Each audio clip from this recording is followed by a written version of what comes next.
It's Thursday, October 23rd, and it's time for another edition of SJHL Insider. I'm your host, Clark Munroe, here in the IKS Media Studios. We got a great show for you today, an exciting guest coming up. I'll tell you about that in just a second. We're going to update you on the two games that happened earlier this week. We'll queue you up for the weekend. We have a really cool Friday night thing going on, so we'll tell you about that a little bit later on in the show. Our special guest today is SJHL alumni and former playoff MVP, Chase Friedt-Mohr, who's actually turned his SJHL tenure into a really cool career path. So we'll talk to him about that in a little bit. We're going to dive into some numbers. We know we love talking about numbers here on SJHL Insider. We got a bunch for you today. It's going to be a fun show there.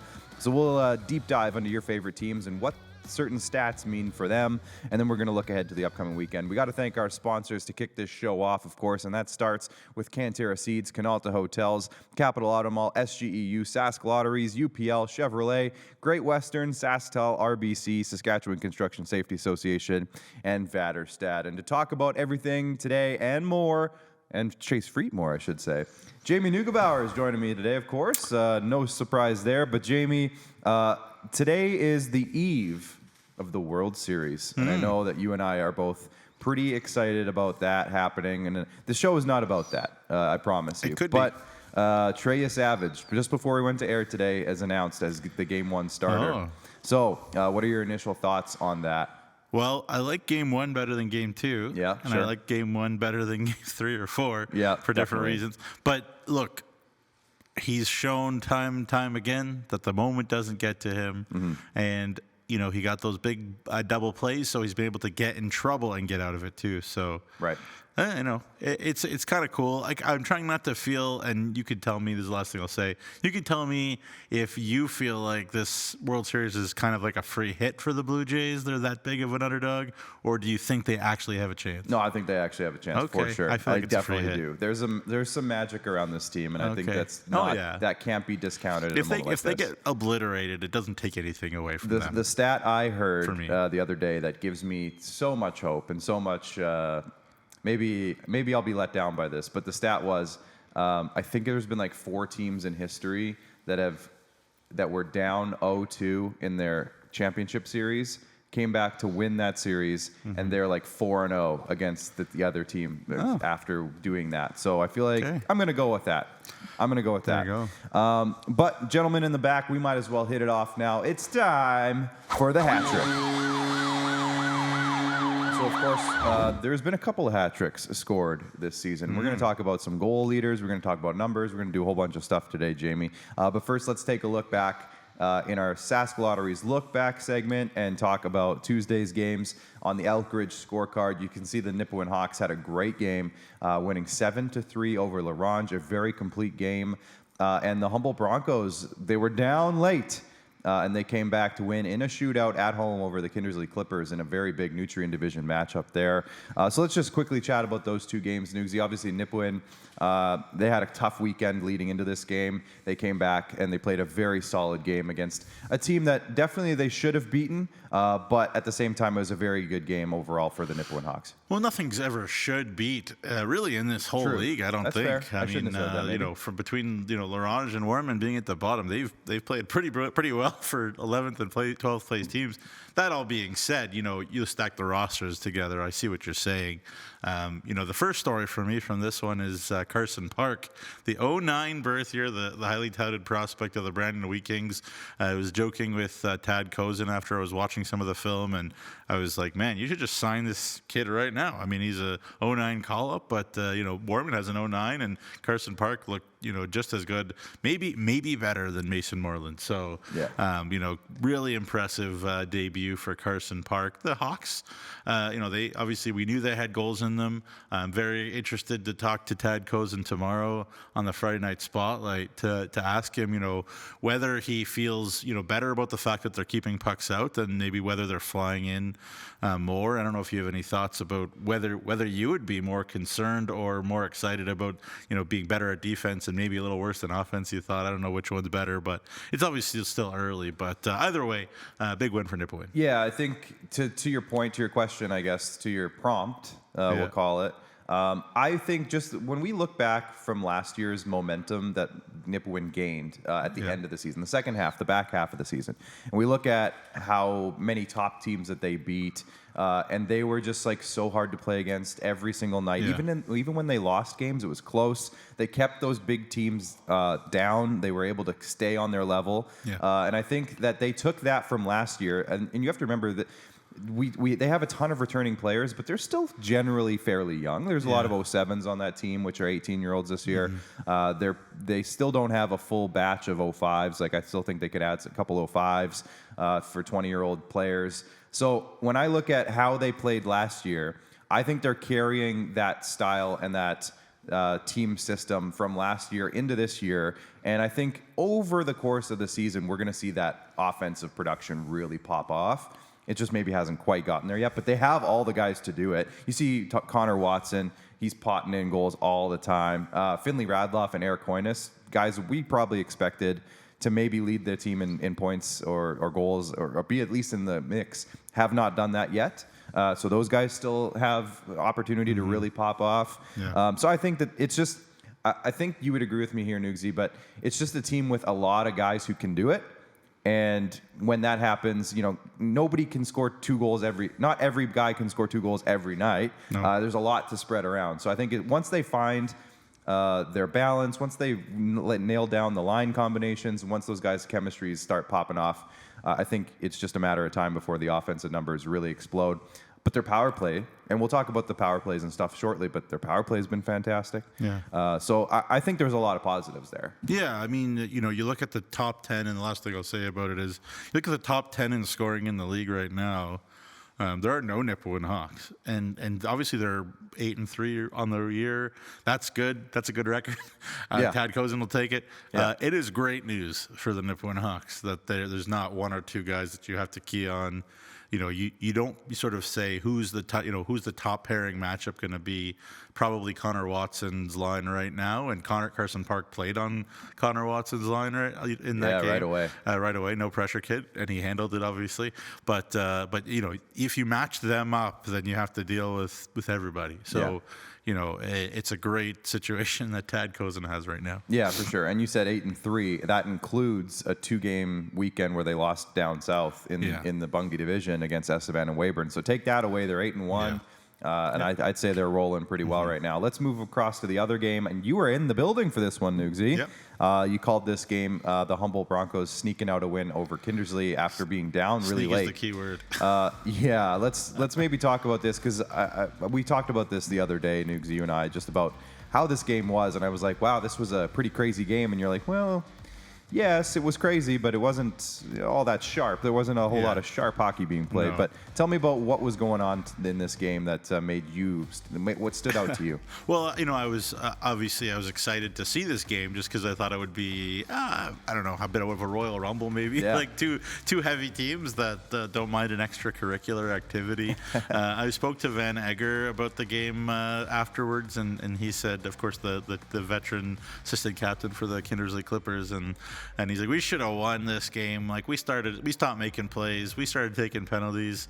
Humboldt had 9 power plays. They went 0 for 9, but the momentum was all in Humboldt's second, third period because they were on the power play the whole time. Right. You got the puck more often. Yeah. Yeah. And also given the fact, it was a 5-4 game, and, we're going to see the tying goal here coming up, but, even though it was a 5-4 game, including the shootout, both goalies actually were awesome. Like the score could have been a lot worse too. So, both Kotai and O'Halloran were awesome, and a beautiful finish by Connor Miller. So that'll do his confidence a world of good. But it was a game where there maybe weren't 2 or 3 passes strung together the whole game, outside of the power play maybe. But it was an old-fashioned October game between 2 rivals, trying to intimidate the other and set a tone for the future. And these 2 teams are going to play each other a lot late coming up here, so it sets the tone physically. It should be fun. Yeah, exactly. And they are going to play. Obviously, they're Nutrien Division rivals, and I think they're both battling right now for that top spot. So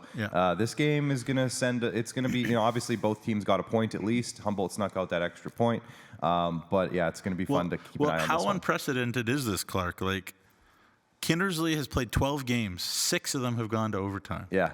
Like that's a big number. Yeah, that's wild. And when you look That's at their wild. when you look at their on this, if you go to sjhl.ca, check out the standings Recommend page. it. Their streak right now, I always love looking at the streak because I feel like that always tells you pretty much exactly what you need to know about where each team is at. 5-0-2-3 in their last 10. That's their streak. They have not lost a game in 2-3. regulation. They've lost 5 games. None of them have been in regulation. They've only lost 1 game in regulation. That was Right. the second game of the year So against Battleford. There was a stat several years ago, and because you and I are both Leaf fans, this will kind of ring a bell to you. But the Leafs, when they're early in the Austin Matthews era, they made the playoffs off of overtime and shootout losses because they Yeah. had so many of them because they kept pushing games into overtime. Yeah. So if you're going to lose a game, you might as well do it in overtime. Oh, yeah. At least you get a point out of it, right? Yeah. So right now, Kindersley is kind of running away with that category. We knew that they had a really good roster, a veteran roster, especially compared to this league, which I think is generally speaking a lot younger. Yeah.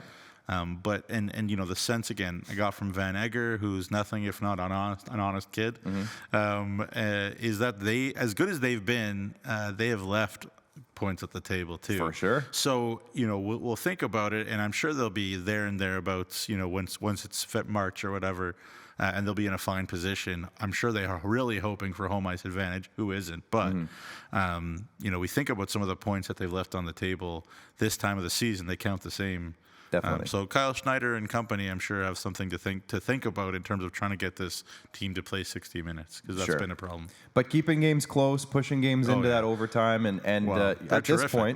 point, They're electric. They're when a you good when you team. think of 17 points for the team right now, 5 of those points coming from these overtime losses. I mean, that's in the grand scheme of things, that's not the worst thing. At least they're keeping games close. They're in games. They're not, losing those games in regulation. They're keeping them. They're pushing them. So, at the very least, they'll take those points, and maybe by the end of the year, those points might come in handy in putting them into a spot where, if they lost those games in regulation, maybe they wouldn't have that. So let's move on now. Then we talked about this Tuesday night's game. So topic 2 in the hat trick. Let's take a look at the stat leaders across the league. We'll start with the players. The skaters, as you can see, Jacob Streetsy. Now, if my understanding is, we had this graphic made, I think it was yesterday, because there's no games in between, but 1 point was taken away. So Jacob Streetsy's only at 22 points now. His goal obviously wasn't taken away. It was one of his assists. So that should read 7 assists, not 8, and 22 points, not 23. Yeah. The crew is upset because they have him in fantasy. They have Jacob Streetsy in fantasy, the fantasy league, and that change puts them in second place because they were tied for first place without the change. Now with the change, they're firmly in second place behind me. So suck it, guys. You and Rennie and Rylan Williams, of course. Settle down. You and Rennie and Rylan Williams back to back with the Estevan Bruins. Obviously, the dynamic duo. And one thing that we maybe haven't really dove into, but of course we talked about it a little bit on Monday with Marty Martinson on SJHL Weekly. But a dynamic duo in this league, Nugsy, of that caliber, is enough, I think, to push a team into a playoff spot. Now, Estevan, of course, missed the playoffs last year. They were at least going through a bit of a rebuild phase. But this offseason, and again, go back and watch our episode of SJHL Weekly because we went into depth with this with Marty Martinson. But their offseason was electric. Then they added a guy like Rylan Williams. Of course, Colton Getzlaff's not on this list, but a dynamic duo like these two guys who are popping off this early, almost 2 points a game for each of them, honestly, it's enough, I think, to push a team into the stratosphere of the playoff spot simply with an electric dynamic duo like that. We can bring up the stat leaders again. Sorry, guys. I know I went off on a tangent there, but I just want to continue running through that for those who are just listening on the podcast. Lucas Schmid having a fantastic year for Weyburn. Avery Johnson coming off Borgo forward of the week last week, of course, with Kindersley. Gabriel Corshane just had a birthday. Happy birthday, Gabriel. 15 points in 11 games for the Yorkton Terrier forward there. Boston Harkness, the top defenseman right now in the league with 15 points. Rowan Burgess, the top rookie in the league right now with 14 points. Callis Pierce, his teammate. And are they on a line together or are they separate lines? Cody moves it around. Yeah, he moves it around a little bit, but I think they've played a couple times on the same line. Callis Pierce, of course, with 14 points. And then Gavin Granger, the next defenseman on the list, with 14 points so far. Nugsy, when you look at this list, at this point in the season, we're we're about 9 to 12 games, 13 games, I guess, in for some teams. Yeah. Who stands out? What are you noticing on that list? Maybe somebody not on the list. Maybe. Yeah. Well, I mean, I think the scouting report for Boston Harkness out of AAA was, how much offense does he have? Like, big guy, mobile, great defender, great kid, great teammate, lots of great things to say, but does he have offense? Mm-hmm. And I think he has learned a few things, and people are always talking about, Doug Johnson this, Doug Johnson that, but clearly Boston's gotten a lot better offensively, and he's really taken it by storm. He's really peaking in his kind of career, kind of developed as you kind of hope somebody does.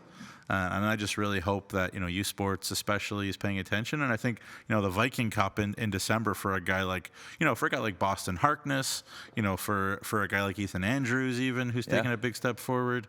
20-year-olds in our league that have played hard and well and done their best for a while, but are starting to finally get kind of recognition they deserve because they're getting a few more points and their role is a bit bigger. You remember Boston, he watched, Matt Chemis and a really good decor last year there in Melville too. So, I'm so happy for Boston. I'm so happy for the Harkness family. They're such great people. Boston's such a great kid. Yeah. Willing to, whatever you need, so anytime, great manners, etc.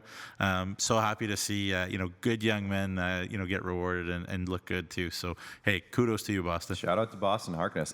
One guy who's not on the top 10 list, who I think by next week we're going to be talking about, Kale Margolis. And he's on Team Neugebauer on the Fantasy League. 12 points in 8 games so far for him. Obviously, he came a couple games late because he was in the WHL and went through that whole process. But he has 12 points in 8 games so far. They have 3 games in 3 nights this weekend. It's a good call. That'll push him up to 11 games. I was speaking to Commish, Kyle McIntyre, and we're like, what is Tri-City thinking? Like, man, Kale looks good. Like, well, and the other thing good. with that what too, are they thinking? Like, he's 19. He's not even a 20-year-old yet. It's so wild. He looks great. Yeah, he's going to be a great player in this league. So shout out to Kale Margolis. I foresee him having a big weekend. Come on, Nookstradamus. Unfortunately for the Fantasy League, of course. Let's go. But anyways, that's just a little note for me. Let's have a look at the goaltending leaders as we continue to move along. Obviously, Kaysen Kabelka is still riding that hot start that he had with the Melfort Mustangs. He's only played 6 games. Now that Madden Malaka's back, we might see his games played kind of get reined in a little bit. But still had an electric start. So shout out to Kaysen Kabelka leading the league right now in those categories. Yeah. Of course, this is sorted. The graphic you're seeing is sorted by goals against average. Charlie Tritt, the undisputed goalie of the year to this point. Again, we're only 13 games in for the team that's played the most games. So it's very early, but he's been undisputedly the top goaltender right now.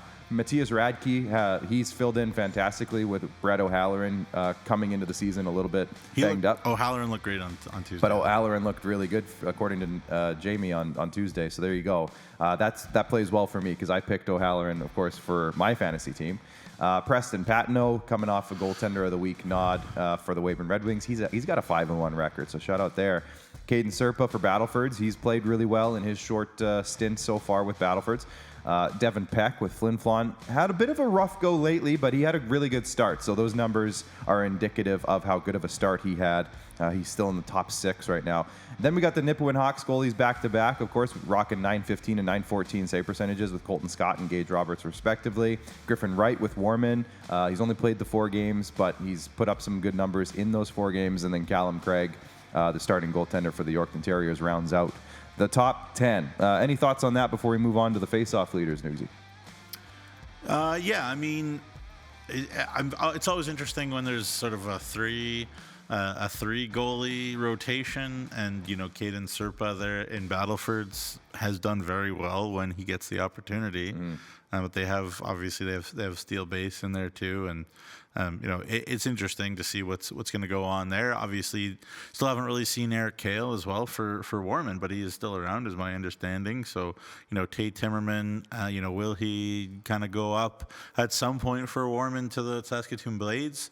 Where he's of course affiliated. Griffin Wright, though, when he's played has been outstanding. So. Cool to see some young guys on that list. I always love to see the young guys do well. Yeah, the young guys right now getting some early starts, and we'll see how long that lasts with some of the older guys taking a little bit more control over the crease, but we'll see. Yeah. As of right now, it's an interesting storyline for sure. Let's have a look at the face-off forces around the league, and there's a change at the top.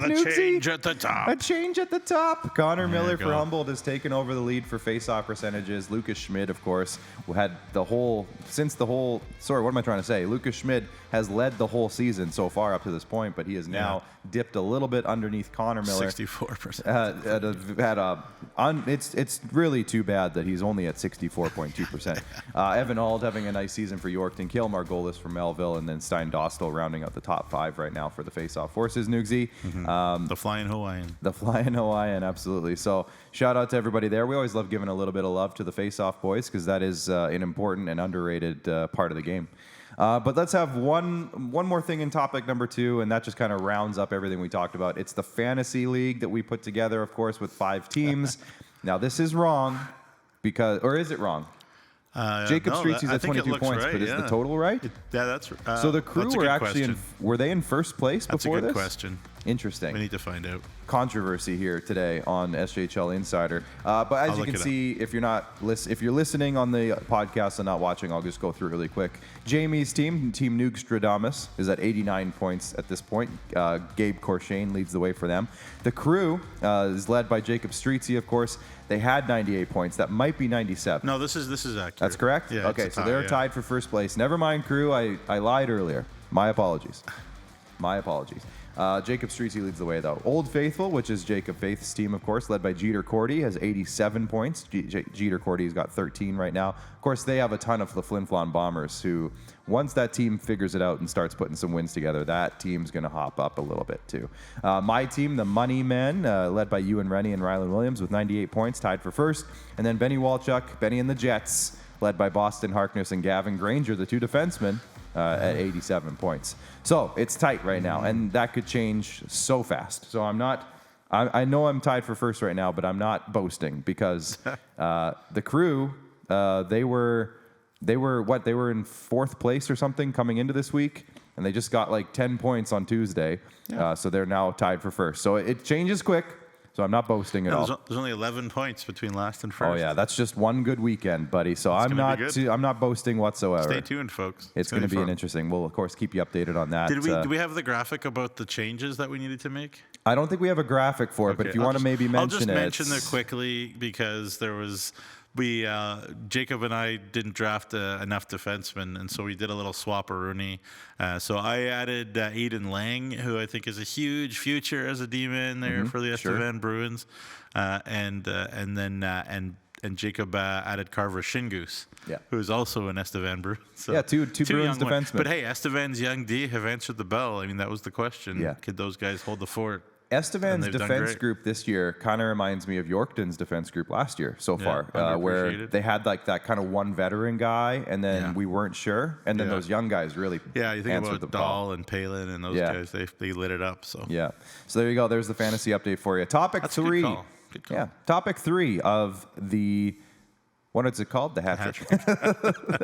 It's right in front of me on my list. Topic 3, we're going to have a look at the standings and then a little bit of a special teams update. And I just kind of wanted to compare what we see in the standings compared to special teams early on in the year. But as you can see, the Weyburn Red Wings lead the way, 20 points in 12 games. Humboldt in second with 18 points. Kindersley with 17. A 2-way tie for fourth. Nipawin and Estevan both have 16. Flin Flon is holding on to that 6th spot despite losing 6 games in a row. They have 12 points. All 12 of those points came in their first 6 games. So we know that they're going to figure it out. They're on a big, long road trip this month, of course. It's a tough month for the Bombers, so they'll figure it out. The Melfort Mustangs, Yorkton Terriers, and Melville Millionaires are in a tie for 7th place. All with 11 points right now. Melville, at the moment, sits outside of the playoff picture in 9th just because they've played the most games. Battlefords has played the fewest games. They only have 10 points, but they've only played 9 games. Larange, with 13 games played, has 9 points, and then Warman with 5 points rounds out the list. But let's have a look at the power play leaders now, Nugsy. Just because I feel like there's always some correlation early on in the year with a strong power play and where they sit in the standings. So on this board, you can see the Yorkton Terriers are leading the way with a 31% power play clip. That's pretty good. The Klippers with 29%, Nipawin with a 26% power play, the Weyburn Red Wings 25.8%. So as you can see, all those teams right now, Nugsy, are in a playoff spot. The Melfort Mustangs, playoff spot, 22%. Estevan Bruins, playoff spot, 20.6%. Flin Flon, playoff spot, 20%. Melville Millionaires, tied for a playoff spot, 18.9%. Humboldt, 18.1%. Technically, they're in the 9th spot there with the power play percentage. They're obviously a top 2 team in the league right now. But, that's a really good sign for them. And then Battleford's, they haven't had the opportunity to get power plays because they've only played 9 games, but they're only clipping right now at 9.5%. LaRange, of course, and Warman both under 9% on the power play. So something to consider going forward. Let's have a look at the penalty kills as we continue to just kind of move along here. We have Chase Friedt-Mohr coming up here, SJHL alumni. As you can see, kind of what I was saying earlier, outside of Warman, the list is about the same in terms of playoff teams above that line in terms of penalty kill percentages and playoff teams below the line. However, Weyburn's, if you ask Cody Mapes, I would assume he would probably say we need to sharpen up. They are right now sitting at 76.9%. Melfort, that's an uncharacteristic place for them to be in the penalty kill over the last decade or so. Yeah. They're usually a top 5 team. They're currently sitting in 10th. And then Melville, maybe a big reason that they are right now having, I'll say, a little bit of a struggle is they're under 70% on the penalty kill. I don't worry about that one, Melville. They went 8 for they gave up 8 power play goals on 10 opportunities. Yeah, that's going to be one game. Most of that's the one game. So most of that's the one game. So just don't worry about that. Everybody else, take that for something, but Melville fans, ignore it. Yeah, for sure. But it is good to see, for a team like Warman, they got an 80% penalty kill right now. That's great for them. So there are some signs. It's really interesting. I always find to look at the correlation between special teams and where you sit in the standings. So anyways, that's topic number 3. We have a couple of special notes before we jump over to our interview segment. Nukes, I'm going to throw it to you here. Weyburn's got a special note, and we want to talk about the WHL Cup. Right. So let's talk about those two things. We'll start with Weyburn. What's going on there? So if you go to the Weyburn Red Wings website, and I need to throw it up on the SJHL.ca website as well, which I'll do after the show, but the Red Wings have started a Hall of Fame. They announced it at their recent Dougie Gilmore fundraiser. Okay. So they're going to start, inducting people into that. They're going to have a builder category. They're going to have a community category and a player category. So go to WeyburnRedWings.ca and you can fill out a nomination form for that. And I was telling to Cody, Cypress Smith Davis, first ballot Hall of Famer. Let's go. No, I mean, probably not, but love me some Cypress. But anyways, cool stuff, Weyburn. Good for you. There you go. And then the WHL Cup, there's some interesting SJHL ties there as well. Yeah, so these are guys who were either drafted by or auto-protected by SJHL teams that are representing Saskatchewan at the WHL Cup in Red Deer. Started yesterday. Team Saskatchewan lost to Team BC. Kyle Schneider, of course, is an assistant coach. He's the head coach of the Kindersley Klippers. He's an assistant coach for Team Saskatchewan. These are 2010 birth years. Obviously, Cameron Abig was the first overall pick in the draft, the first ever pick for the Warman Wolverines in the history of the team, and he's there too, so that's cool. And one of the very few kind of Western Hockey League undrafted players for Team Saskatchewan. And he's an assistant captain. And he's assistant captain, great call, great leader as well, and I'm sure Brett Pilkington can't wait to get a look at him closely. But cool for them, and obviously Jordan Mandel and Tanner Hoffman. Jordan's going to be a referee, Tanner Hoffman's a linesman, but they're both going to be at this event in Red Deer, and hopefully Saskatchewan can bounce back from that loss and make a run for it. There you go. So there's a little update for you around the league and more, and that leads us, speaking of more, that's a great way to make a segue. It seems like it's come up a few times already today. But speaking of more, Chase Friedt-Mohr, we're going to go up on the video chat line now for our Success Starts Here alumni interview segment with former Melfort Mustangs defenseman and playoff MVP of the SJHL, who has now moved on, I think, to a pretty cool career path. Chase Friedt-Mohr, thanks for joining us today, Chase. Hey, guys. Thanks for having me. So, Chase, obviously, fans of this show who are watching right now probably remember you. It wasn't that long ago. They probably remember you pretty vividly from a couple years ago in the SJHL final. Obviously, you had a monster playoff run with the Melfort Mustangs, leading to a championship, of course. But you've turned that into a pretty interesting career path. So can you give us an update? What's going on with you, Chase? Yeah, so right now last year, I guess, around Christmas time, I went through police college down in Regina. Kind of a career I always wanted to do, and they were hiring at the time. So I thought I'd put my application in, and and now I've been on the streets for probably 4 months now and loving every minute of it. So let's talk about that decision. Obviously, it's not a light decision to go into the police academy and get into that world. Was that something that you've been thinking of for a really long time, or is that something that kind of just came to you in the last couple of years? No, ever since I was little, I always wanted to do that. I just figured, I went down to U of R, and it was great. I just thought, they were hiring now, and I didn't want to, go to school for something for 4 years. I knew I wanted to do right now and could be able to do right now, and that was kind of the thought process behind that. For sure. Now, obviously, you started your SJ career, or you started your junior career in the SJ, and you ended it in the SJ, and had some Western League in between there. But I guess specifically focusing on the SJHL, what were things that you learned, either in Kindersley or in Melfort that have prepared you, not just for life, obviously at the U of R and playing some university hockey, but also kind of in your job now as you are a police officer there in Prince Albert? Yeah, for sure. I think throughout my junior career, it definitely matures you. The being away from your family and having to learn a bunch of the skills and qualities being away from home.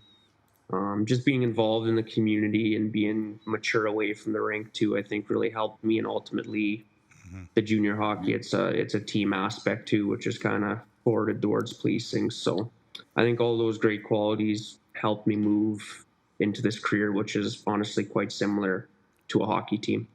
Yeah, for sure. And, how have you found, being a police officer? You were mentioning your dad is involved with the penitentiary there in Prince Albert too. But, just talk about your, how it's going so far.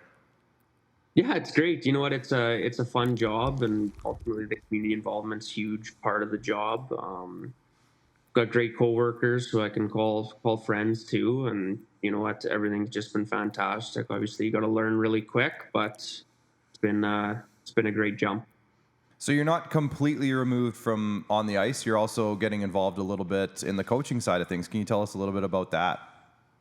Yeah, in the summertime, I reached out to Dennis Potts, who I knew from with Melfort when I was there, and kind of got discussing about coaching and that, and it was something I wanted to get into, and kind of be a player's coach and help out some of the players go up to the next levels and that. So, ultimately, I thought it was a great fit. I wanted to get back into the game soon, and I've loved helping out with the Mintos every day.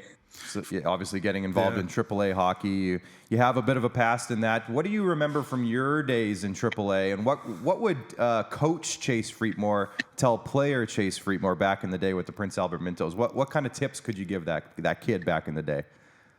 I would say just enjoy it. Like lots of these kids are so worried about the next level and always thinking about their game and how they're playing and always worrying about that. But I wish I could just go back and kind of enjoy these moments a bit more, because now that you're out of the game, well, not out of the game, but you're a coach now, you kind of wish you could go back and just be one of the guys again and enjoy it. Well, speaking of enjoying it, I'm sure the players on your team enjoy it, because obviously they got you as the assistant coach, and they got my buddy and yours, Dion Antison, as the head coach. Obviously, two SJHL alumni. We see, so many players now coming back. I'm sure Kyle Schneider well, and obviously Sugar and all those guys that came back and have been assistants, and then even moving on to head coaching in our league. Just talk about how you've been able to say to these kids, like was in your shoes, just not long ago. Like, how's that relationship building been? Good. I just seem like one of the guys, right? Like I'm young, I'm only 22, and I just got out of playing, so I kind of know what's going through their head, and I know how to joke with them and kind of just be one of the guys with them as well as a coach, and be kind of a buffer between maybe some of the hard coaching and the players coach kind of abilities. Sure. Now, okay, hockey guy Chase, now I got to ask you then. We were just talking about the WHL Cup. Your boy there, Jacob Schmidt, who, big surprise, is a Melfort Mustangs draft pick. What a big surprise. Also Vancouver Giants, but we don't care. I'm kidding. Good for you, Jacob. Just give us a little scouting report on young Jacob Schmidt and what you like about him. Yeah, I've known Jake since he was little kid, actually. I've known his mom and that, and he's just a great kid. He's quiet, but he leads by example. Obviously, there's still a ton to learn. He's a young kid handling a lot of minutes already in AAA. So, but his skating's fantastic. He sees the ice really well, and offensively, it'll come. He's a young, and he's got plenty of potential to either play in the Western League or the SJ with Blevs and the Mustangs. They just keep funneling him back to Blevs. That's the way it goes. I tease Tristan Fry about it all the time. There, I think he's an assistant general manager now with the Melfort Mustang or with the Regina Pats. They're just shoveling Blevins, good players. Chase, it's so great to see you, keep on moving and becoming a coach in the league and staying in the game. And I was talking there about the fact that former players are moving on and coaching a lot now. I guess what did you learn specifically from Trevor Blevins, but also Ken Plaquin and specifically SJHL coaches. But I'm sure you had great ones in the Western League too. But I guess what are you trying to take from them specifically into your gig now?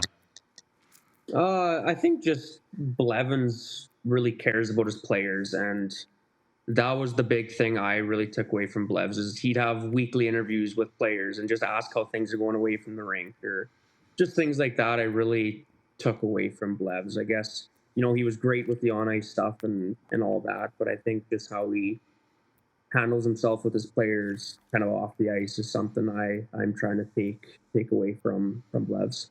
Yeah, awesome. Do you have any good cop stories you can share with us yet? Nothing too major, no. Oh, okay. That's probably a good thing. That's a good thing. That's probably a good news thing. is good news, Yeah, 4 months in, if you had something crazy to tell us, that would be that'd be tough. But good. I'm glad to hear that everything's going well with you, Chase. Obviously, you got a couple of big fans. You got a ton of fans around the league. So keep doing what you're doing, and hopefully we'll be able to chat again soon down the road. Awesome. Thanks for having me, guys. Tell Dion I say hello. Will do. He says don't be offering anybody on the bus any chips there after you dug your fingers in. That's a good point. Yeah, that's a great tip. Fair enough. I've been on a road trip with this guy. He's offered me similar things. So thank you, Dion, for the advice. Appreciate you, Chase. We'll chat again soon. Have a good one, guys. All right, there's Chase Friedt-Mohr, of course, former playoff MVP of the SJHL, obviously a big time defenseman in the SJHL in his short stint, but he had an impactful stint, that's for sure. That was a funny thank you, Dion Antison, for that. That was a good laugh. We have to take a look at a big weekend coming up here, Nugsy. We got 5 games Friday, 5 games Saturday, and 1 game on Sunday. So here we go. We got the Estevan Bruins hosting the Battlefords North Stars. This is game 1 of a back-to-back series in Estevan. Melville's going to be in Warman on Friday night for their first of 3 games in 3 nights. Flin Flon will be in Yorkton. They have a big weekend coming up too. Nipawin's in Humboldt, and then Melfort will be in Kindersley. On Saturday, again, Estevan and Battleford's doing it again on Saturday night. Flin Flon will then move from Yorkton to Humboldt, so a big weekend for them. Melfort, Kindersley, that's game 2 of a back-to-back series in Kindersley. Melville then moves from Warman to LaRange, and then they'll take on LaRange on Saturday as well, or on Sunday as well. And then Yorkton will take on Warman on Saturday night, and then on Sunday afternoon, like I mentioned, Melville takes on LaRange. So 11 games this weekend, Nugsy, which kind of seems to be the magic number so far this season. It seems like every weekend there's some combination of 11 games. What are you looking forward to this weekend? Yeah, obviously Warman coming off of that win against Battlefords, and they have 5 of the next 6, or 5 of 6 stretch that they're in at home at Warman. They need to gain a little momentum. It's just kind of been a failure to launch so far. So we'll see what they could do here at 3-3. And on a flip side with that, Melville, had that really frustrating loss there to Kindersley last time out. Mm-hmm. And you don't judge a team by having a bad game, because everybody has bad games. You judge how they react the next day from that bad game. And so I'll be very interested to see how Warman comes out after a win, how Melville comes out after a bad loss. That'll be a very interesting one for me. I got the 2 back-to-back series. Battlefords, we haven't seen enough of them. Yeah. And because I have Anthony Campbell and Josh Kennedy on my fantasy team, I need them to start playing more games. Yeah. So I'm looking forward to Battlefords being in Estevan for 2 straight. And then I'm also looking forward to Melfort being in Kindersley for 2 straight. I think those 2 series matchups will be very, very, very, very interesting to watch. You got 4, I should say, of the top 6 or 7 teams in the league right now, and it's going to be great. So I'm looking forward to those back-to-backs. I think that's going to be fantastic. Guys in the back, appreciate everything you guys done for us today, of course, as always. We're going to wrap things up here. But before we do, we got to thank our sponsors one more time. So why don't we do that really quickly? Of course, Cantera Seeds, Canalta Hotel, Capital Automotive Group, SGEU, Sask Lotteries, UPL, of course, sponsors all of our broadcasts. Chevrolet, Great Western, SaskTel, RBC, Saskatchewan Construction Safety Association, and Vaderstad. Thank you to everybody there.